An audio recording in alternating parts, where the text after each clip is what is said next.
smartphone dari pengguna ponsel meningkat mencapai 87% dari persentase smartphone dari total ponsel. Selanjutnya yaitu penggunaan internet global mencapai 67,9%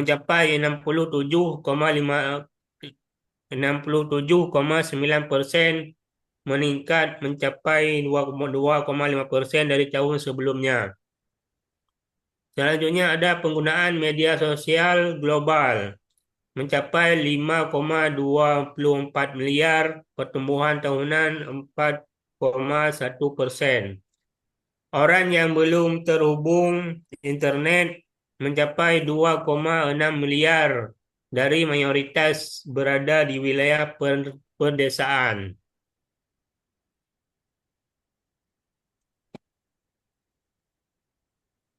Nah, konsep dasar teknologi informasi dan komunikasi.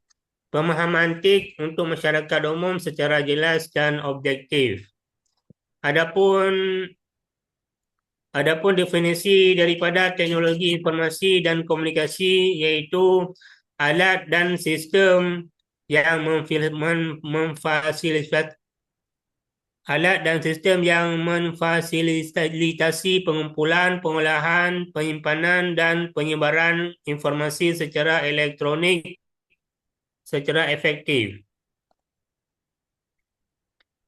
Contoh daripada perangkat TIK yaitu seperti smartphone, komputer, internet, media sosial, serta jaringan komunikasi 4G dan 5G, termasuk dalam teknologi informasi dan komunikasi. Fungsi utama TIK yaitu berperan untuk memudahkan komunikasi, akses informasi, proses pembelajaran, hiburan, dan transaksi ekonomi secara efisien dan cepat.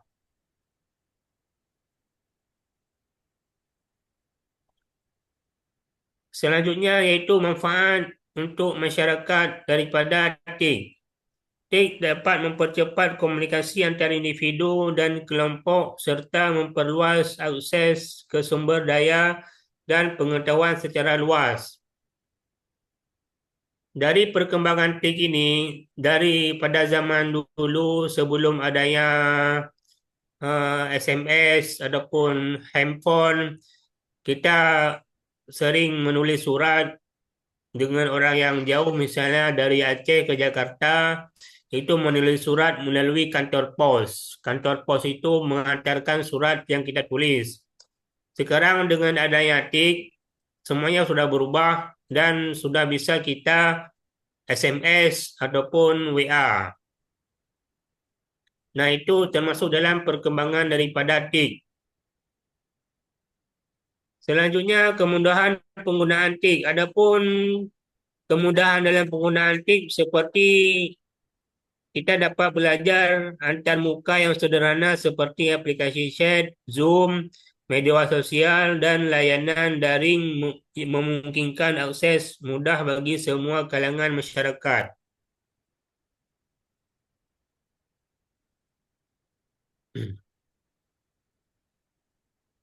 Nah, peran internet dan smartphone dalam konektivitas. Fakta terkini tentang akses informasi dan teknologi digital.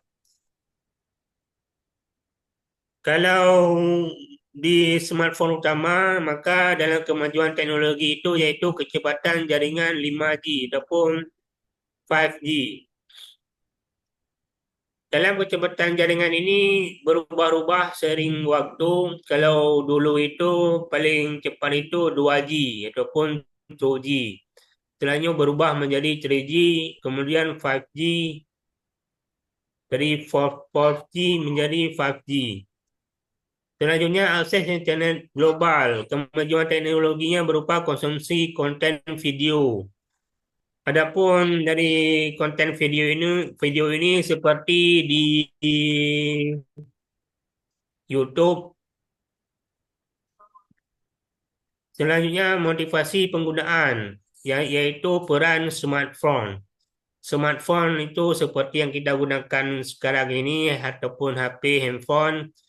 Tapi smartphone itu lebih canggih, ada fitur-fitur yang lengkap dan kompleks, seperti kita bisa membuat file di smartphone seperti apa itu Microsoft Office. Nah, itu pengaruh sosial seperti aplikasi Facebook, Twitter, Instagram. Kira-kira sejauh ini ada yang ingin ditanyakan, adapun yang belum paham bisa ditanyakan ke saya. Kalau bisa saya jawab langsung, ataupun kalau tidak bisa jawab, saya tunda dulu.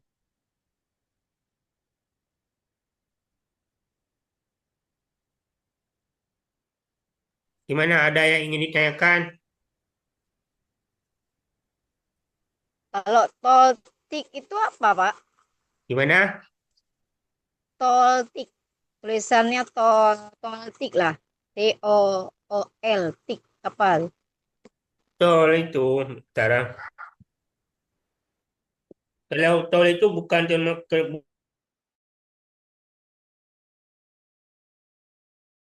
tik. Tol tik itu biasa di aplikasi ada itu.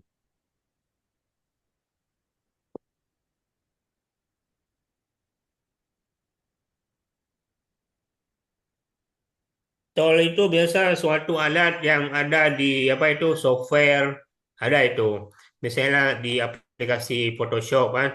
Photoshop itu ada yang namanya tol. Tol itu suatu alat atau suatu alat yang digunakan untuk mempermudahkan dalam mengakses suatu perintah.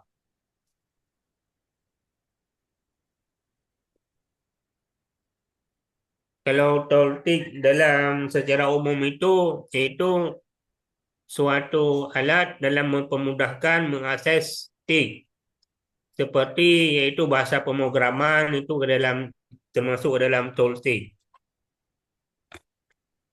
Bahasa pemrograman itu seperti apa itu AI chat itu ada itu apa itu namanya itu chat GPT ya chat GPT.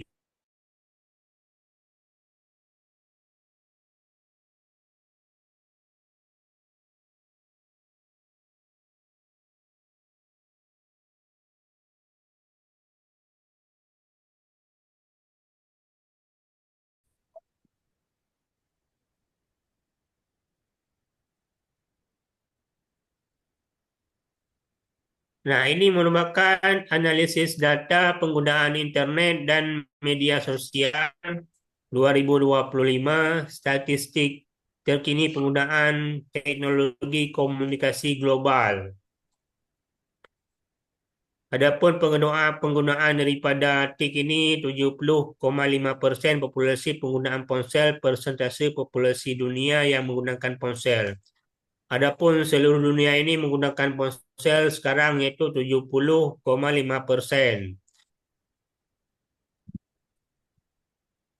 Biasa penggunaan ponsel itu wilayah-wilayah yang terhubung dengan jaringan.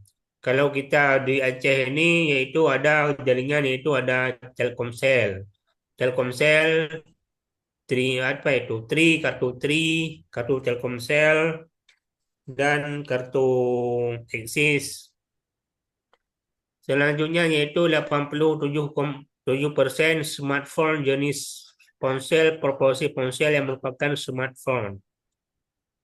Ponsel sama smartphone itu berbeda. Kalau ponsel itu seperti kayak HP apa itu? Kayak HP yang masih hitam putih itu. Tapi kalau smartphone itu lebih kompleks lagi seperti Oppo. Kalau ponsel itu seperti Nokia NG itu, NG apalagi itu banyak itu yang ponsel. Karena kalau smartphone itu dia lebih kayak termasuk ke dalam Android. Kalau ponsel belum belum tentu Android karena masih fitur-fitur yang terlalu jadul. Selanjutnya 67,9% terhubung pengguna internet populasi dunia yang terkoneksi tahun 2025. Adapun tahun 2025 penggunaan internet di seluruh dunia itu yaitu mencapai 67,9%. Dan selanjutnya yaitu 55,24 miliar penggunaan media, jumlah penggunaan aktif media sosial global mencapai 5,224 miliar. Penggunaan media ini meliputi daripada penggunaan Instagram, Facebook, Twitter, dan akun YouTube, serta lain-lainnya. Selanjutnya yaitu 4,1% pertumbuhan media meningkatkan setiap tahunan penggunaan media sosial.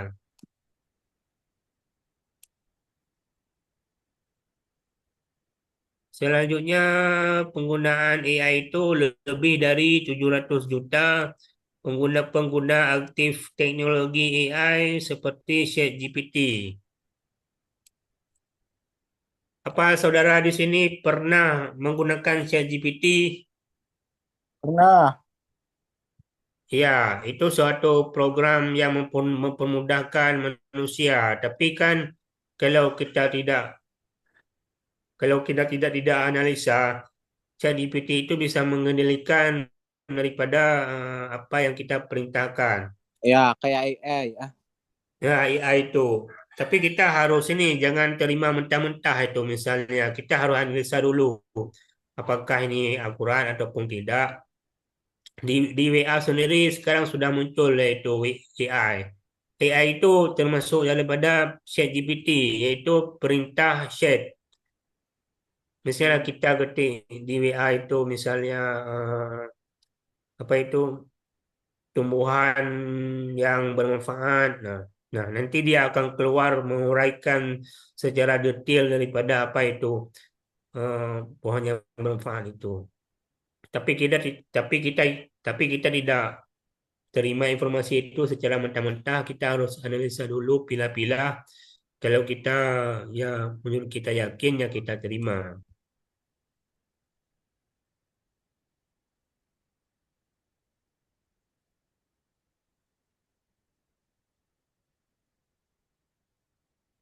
Nah, itu dampak jaringan 5G dan AI pada pemanfaatan TIK, yaitu percepatan teknologi dan integrasi cerdas dalam TIK terkini.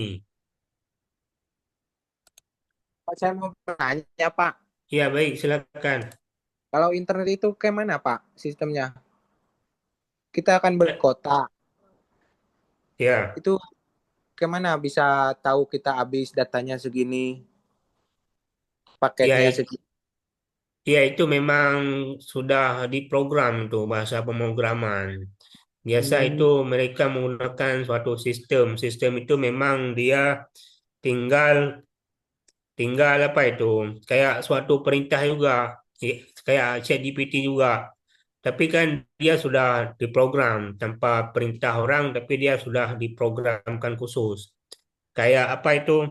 Kayak di laptop. Laptop itu kan ada Intel tuh, Intel Core i3, Core kayak gitu. Di dalam Intel Core itu ada shade dia tuh. Di situ kan yang menentukan daripada apa yang itu kayak paket kita kan, paket kita sudah mulai habis ya. Dia memang sudah terprogram. Biasa itu menggunakan program kayak aplikasi Python, Visual Basic, dan lain-lain itu. C++ juga itu untuk menentukan daripada paket kita. Karena Kalau eh, itu ya apa kalau gunanya satelit apa tuh, Pak?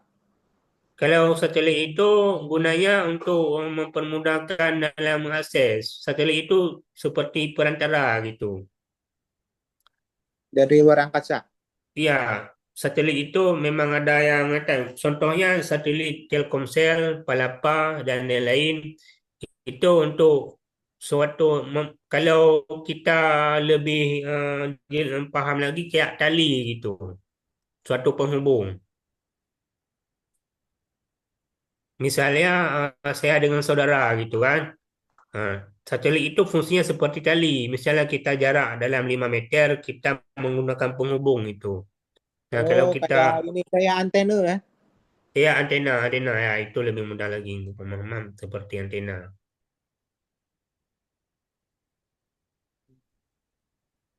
Karena sekarang sudah banyak sekali satelit yang di luar angkasa.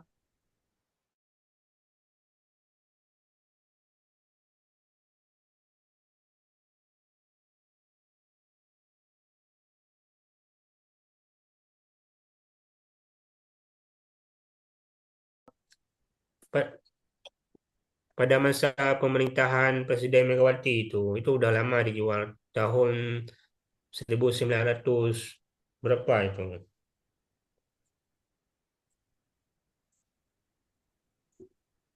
Semakin zaman semakin modern ya. Ya, karena kan kalau kita ikuti perkembangan perkembangan daripada TGT memang seperti itu. Dia melakukan apa itu revolusi dengan bertahap-tahap kayak industri, industri juga industri. Lama-lama nanti pakai robot ya Pak. Iya, memang sedang sedang lagi transisi ke robot semua ini. Malah di Jerman itu dalam pembuatan mobil itu sudah ada robot tuh. Hmm. Robot itu kayak bahasa pemrograman juga dia itu menggunakan daripada perintah-perintah kan. Pakai itu Dia apa? lebih ya kayak Sensor ya. lagi ya ChatGPT. Kalau ChatGPT kan melalui ketik dia. Dia ada lagi yang kayak penerjemah bahasa gitu. Misalnya kita bicara bahasa Inggris, dia bisa terdeteksi dengan bahasa Inggris, dia akan melakukan perintah gitu.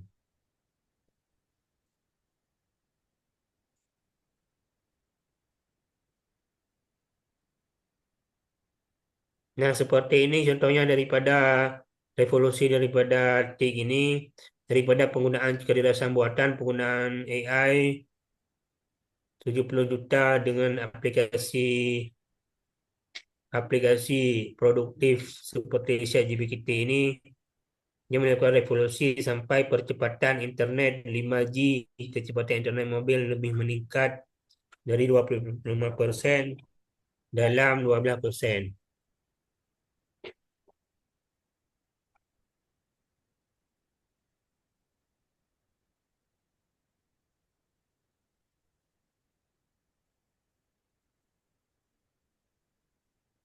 Nah, manfaat TIK dalam komunikasi, pendidikan, dan ekonomi.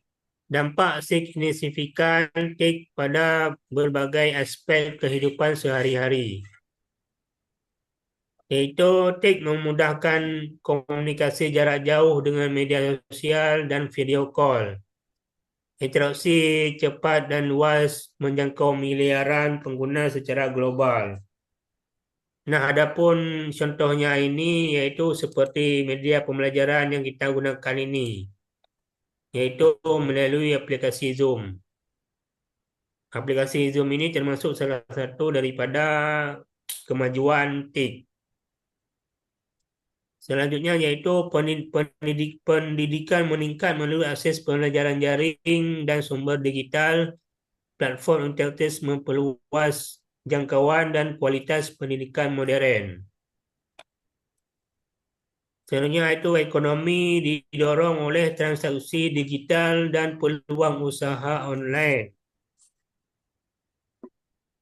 seperti e-commerce, TikTok.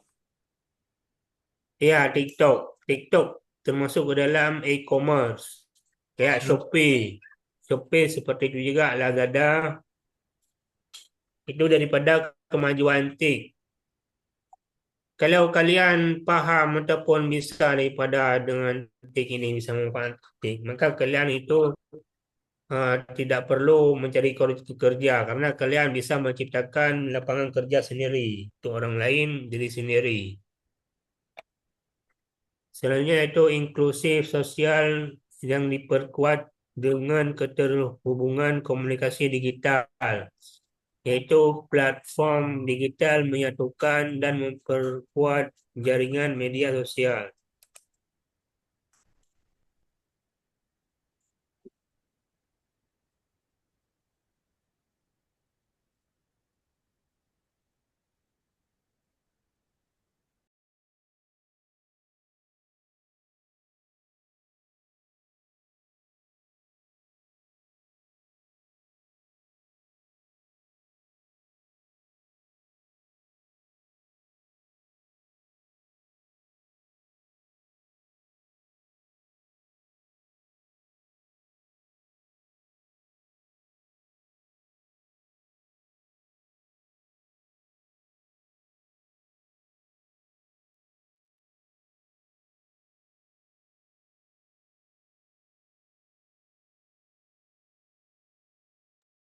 Mohon maaf, Bapak, speakernya belum Bapak hidupkan. Assalamualaikum, apa kedengaran? Iya Pak, kedengeran. Pak. Ya, yaitu manfaat TIK dalam komunikasi, pendidikan, dan ekonomi. Seperti dampak signifikan TIK pada berbagai aspek kehidupan sehari-hari. TIK yang pertama yaitu TIK dapat memudahkan komunikasi jarak jauh dengan media sosial dan video call. Interaksi cepat dan luas menjangkau miliaran pengguna secara global. Itu kayak VC itu, VC di WA, di apa itu lagi itu, di akun Instagram. Selanjutnya yaitu pendidikan meningkat melalui akses pembelajaran daring dan sumber digital. Platform interaktif memperluas jangkauan dan kualitas pendidikan modern. Seperti Zoom yang kita gunakan, ada Google Meet, itu dapat mempermudahkan dalam kita melakukan pembelajaran tanpa pergi ke suatu tempat, misalnya kayak ke ruang ruang kelas. Karena dengan adanya aplikasi Zoom kita bisa belajar lewat HP dan di laptop. Selanjutnya itu yang ketiga, ekonomi didorong oleh transaksi digital dan peluang usaha online. E-commerce memperluas pasar serta meningkatkan pendapatan masyarakat. Ini seperti daripada Lazada, Shopee, Marketplace di Facebook. Selanjutnya, inklusi inklusi sosial diperkuat dengan keterhubungan komunikasi digital. Platform digital menyatukan dan memperkuat jaringan sosial masyarakat. Ini kayak daripada suatu grup. Kalau di Facebook itu ada yang namanya komunitas ataupun grup-grup. Nah, di situ dapat memperkuat yaitu jaringan sosial masyarakat. Itulah kelebihan daripada suatu TIK.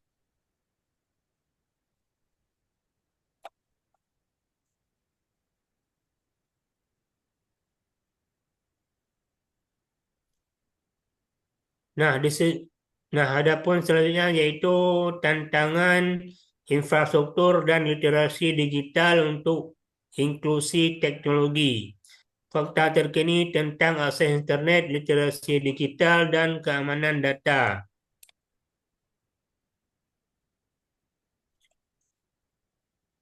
Selanjutnya yaitu ada yang namanya distribusi tantangan infrastruktur dan literasi digital. Nah, dapat dilihat yaitu yang berwarna hitam ini yaitu daripada akses infrastruktur, dan yang hitam agak kecil ini sedang ini yaitu literasi digital. Dan selanjutnya yaitu ada keamanan data yang seperti garis ini. Ini merupakan suatu grafik daripada distribusi tantangan infrastruktur dan literasi digital.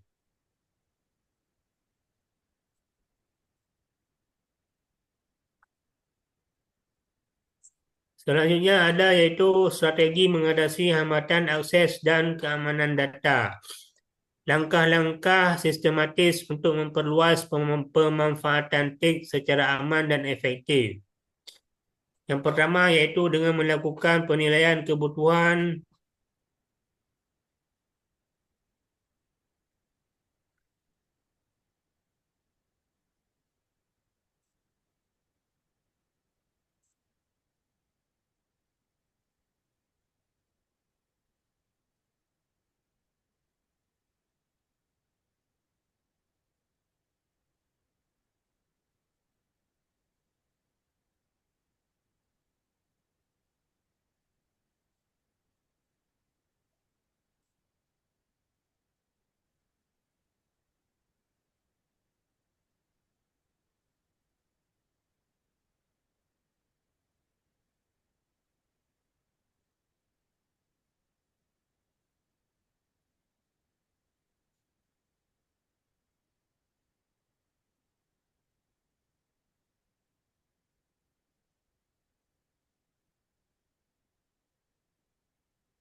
Nah, itu kembali lagi ke pelajaran ini, yaitu yang pertama ini melakukan penilaian kebutuhan infrastruktur dan identifikasi wilayah akses terbatas.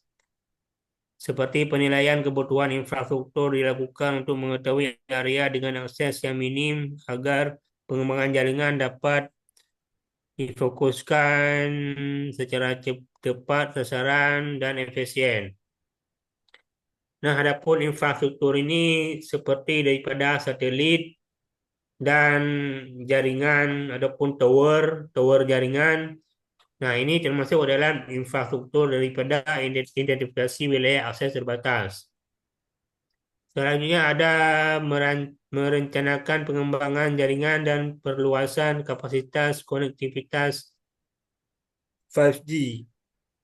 Perencanaan pengembangan jaringan meliputi peningkatan kapasitas konektivitas dengan fokus pada akses teknologi 5G untuk mempercepat akses dan kualitas layanan. Nah, kalau 5G ini belum umum digunakan, hanya terbatas karena sekarang di smartphone Android itu sedang menggunakan yaitu yang umumnya daripada 4G ataupun 4G.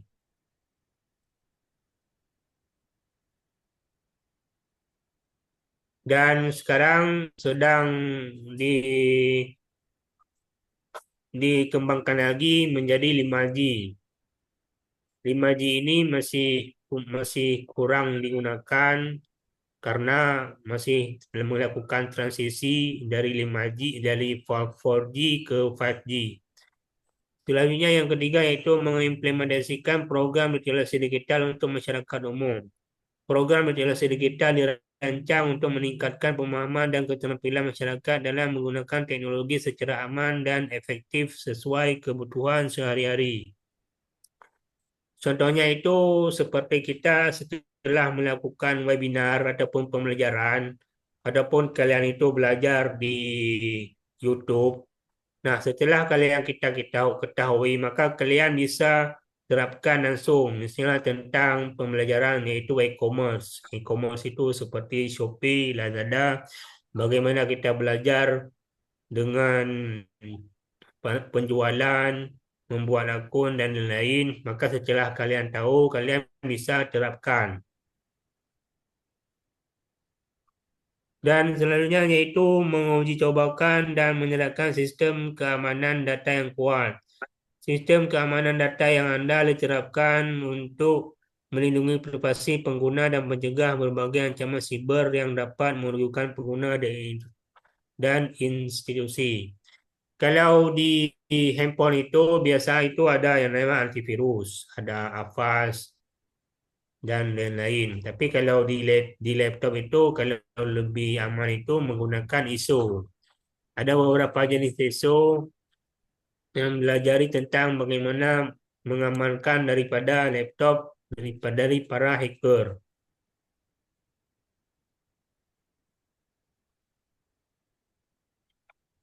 Nah, rencana literasi digital masyarakat non-teknis. Jadwal pengembangan literasi digital masyarakat umum di 2024. Ini merupakan daripada tahun 2024 di mana kuartal 1 itu daripada kick off program literasi sosialisasi pada komunitas masyarakat. Di mana kita memulai program-program literasi pembelajaran yang dilakukan oleh pemerintah adapun swasta. Kalau swasta itu seperti yang kita belajar ini yaitu PKBM melakukan program literasi pembelajaran daripada TIK ini. Selanjutnya yaitu kuartal 2024 pelatihan dasar internet, penggunaan internet dan keamanan data. Itu pada pertemuan daripada 2024 saya mengajarkan ini tentang pelatihan dasar internet, penggunaan internet dan keamanan data. Karena kalau internet itu selalu ada yaitu daripada para hacker. Kalau dengan adanya internet, maka para hacker itu mudah sekali dalam mengakses daripada ataupun meretas daripada akun kita. Selanjutnya kuartal 3 yaitu pengembangan modul daring, modul pembelajaran mudah dan interaktif. Modul itu seperti yang sedang saya ajarkan ini. Ini termasuk ke dalam modul daring. Selanjutnya yaitu kuartal 4 yaitu evaluasi dan optimalisasi perluasan cakupan ke wilayah pedesaan, di mana evaluasi dan optimalisasi yaitu pengenalan daripada TIK ini agar masyarakat-masyarakat yang di pedesaan mengerti dan paham daripada TIK.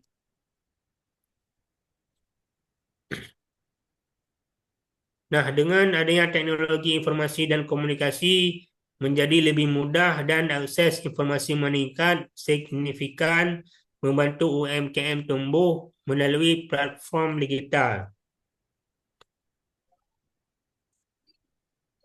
Pada warga belajar ini ada yang menggunakan yaitu akun Shopee untuk diperjualbelikan, maksudnya e-commerce. Ada yang sudah melakukannya atau belum?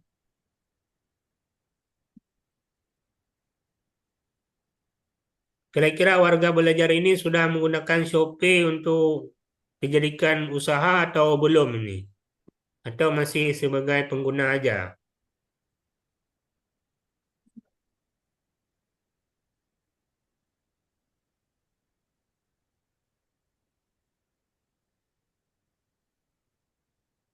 Saya sarankan untuk warga belajar itu, kalau memang kalian ingin adanya pendapatan, kalian bisa menggunakan daripada UMKM seperti Lazada, Shopee. Nah, kalian bisa menggunakan untuk akun usaha kalian. Di sini ada juga di Facebook. Facebook itu yang namanya Marketplace.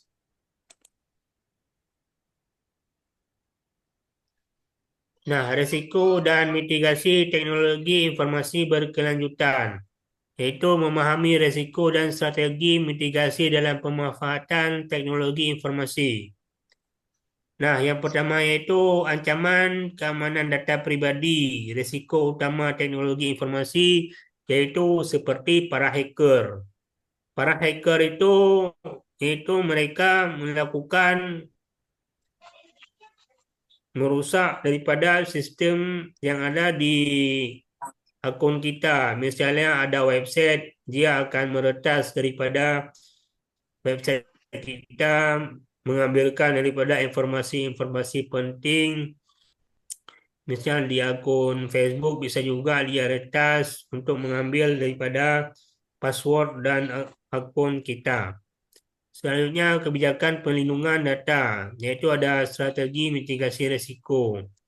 Selanjutnya ada ketimpangan akses teknologi, risiko sosial ekonomi. Selanjutnya ada program inklusi digital seperti upaya mitigasi akses teknologi. Dan selanjutnya yaitu ketergantungan berlebihan teknologi. Adapun risikonya seperti interaksi sosial. Bila kita selalu menggunakan daripada smartphone dan lain-lain, maka interaksi sosial itu berkurang karena kita terlalu sibuk dengan daripada medsos. Selanjutnya yaitu pendekatan seimbang teknologi, mitigasi interaksi sosial.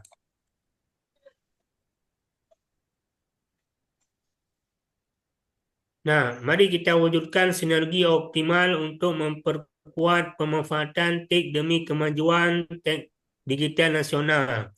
Sinergi infrastruktur, literasi digital, dan keamanan menjadi langkah strategis dalam memperluaskan dan meningkatkan kemampuan digital masyarakat. Sejauh ini apa ada yang ingin ditanyakan?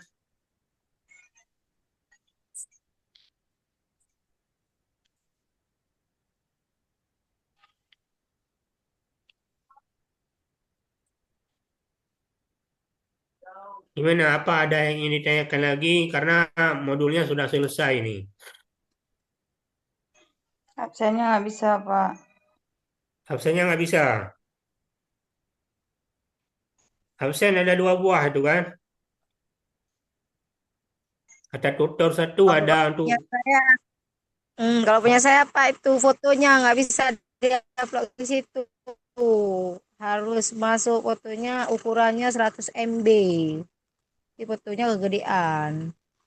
dikecilkan dulu pakai ini, pakai convert tuh, ketik aja convert. Ketik aja di Google tuh, convert ataupun memperkecilkan ukuran foto. Perkecilkan dulu foto Ya, yang ukuran screenshot tuh kan. ya Udah nggak diperkecil. bisa juga Pak. Nggak bisa. Nanti dihubungin admin nanti minta Enggak. solusinya gimana. Ya kalau memang nggak bisa kan di ini dulu dikasih tahu ke admin grup tuh kan. Kalian kan ada admin grup di grup grup WA dong. Kalau memang tidak bisa masuk ya kasih tahu ke admin nanti. Ya Pak.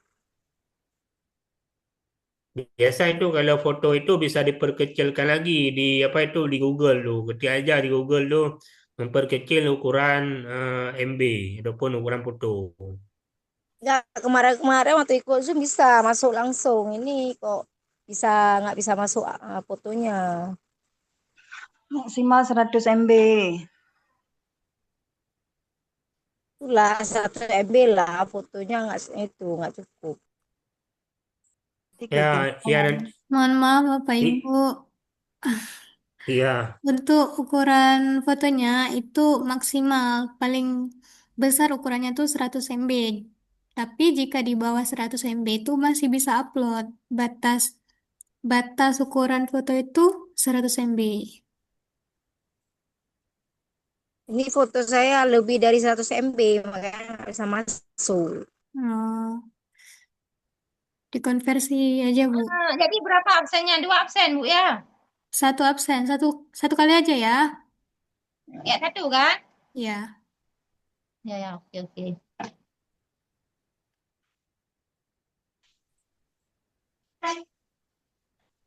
Yang lain ada yang ini tanyakan lagi. Kalau memang tidak ada yang ingin ditanyakan lagi, kita akhiri saja ini pertemuan ini karena sudah selesai pemateriannya. Ya Pak.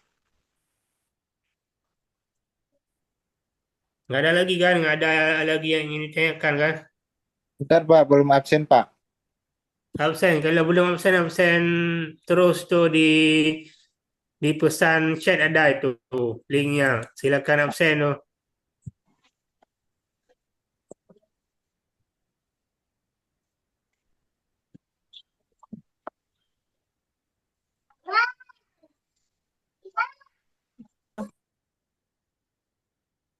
Udah saya akhiri dulu ya. Assalamualaikum warahmatullahi wabarakatuh. Waalaikumsalam.